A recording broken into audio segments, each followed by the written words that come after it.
Hi friends, welcome to my channel Janas kitchen. ఈరోజు నేనైతే సింపుల్గా టమాటో పులావ్ అయితే చేస్తున్నాను. దానికి కావాల్సిన ఇంగ్రీడియంట్స్ వచ్చేసి onions, green chillies, cashews, curry leaves and tomatoes. నేనైతే 1 గ్లాస్ ఆఫ్ రైస్ తీసుకున్నాను. దాన్ని బాగా కడిగి పెట్టుకున్నాను అనమాట. సో వేడిలో సోయా అయితే తీసుకొని బాగా నానబెట్టుకున్నాను. అండ్ నేనైతే కుక్కర్లో చేస్తున్నాను అనమాట. కుక్కర్ తీసుకొని అందులో ఆయిల్ అయితే వేసుకోవాలి. తర్వాత బిర్యానీ సామాన్లు అవన్నీ వేసేసుకోవాలన్నమాట. అవన్నీ కొంచెం బాగా ఫ్రై చేసుకోవాలి. అవి బాగా ఫ్రై చేసుకున్న తర్వాత క్యాష్యూస్ కూడా వేసుకొని బాగా ఫ్రై చేసుకోవాలన్నమాట. మనం టమాటో ప్యూరీ అయితే చేసుకోవాలి, ఎందుకంటే మనం చేసిన టమాటో పులావ్ కదా. సో టమాటో ప్యూరీ వేస్తే బాగుంటుంది. సో ఇప్పుడైతే ఆనియన్స్, పచ్చిమిరపకాయలు అండ్ కర్రీ లీవ్స్ తీసుకొని బాగా ఫ్రై చేసుకోవాలన్నమాట. బాగా ఫ్రై చేసుకున్న తర్వాత ఇందాక కోసుకున్న టమాటోస్ కూడా వేసుకొని బాగా కలుపుకోవాలి.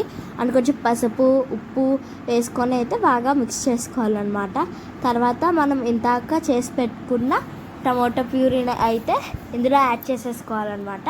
యాడ్ చేసుకొని బాగా కలుపుకోవాలి.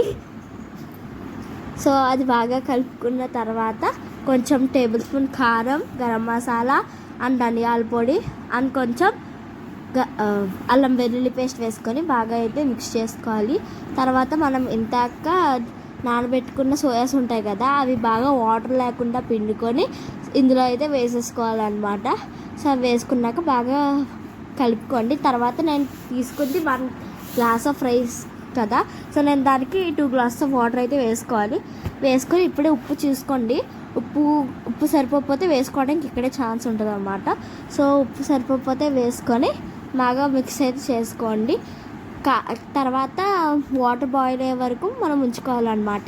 సో మూత పెట్టి వాటర్ బాయిల్ అయ్యే వరకు ఉండాలి.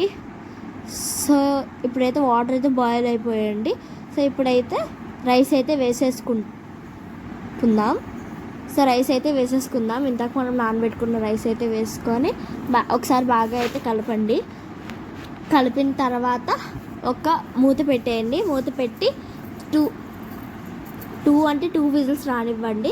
అంతే టేస్టీ టమాటో పులావ్ అయితే రెడీ అయిపోతుంది.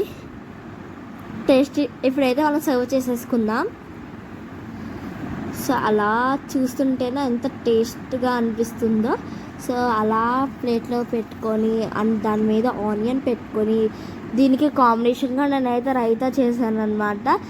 ఇది బ్యాచిలర్స్ కూడా ఈజీగా చేసుకోవచ్చు, టేస్టీగా కూడా ఉంటుంది. సో అలా ఆనియన్ పెట్టుకొని తింటుంటే సూపర్ ఉందండి. Like my video.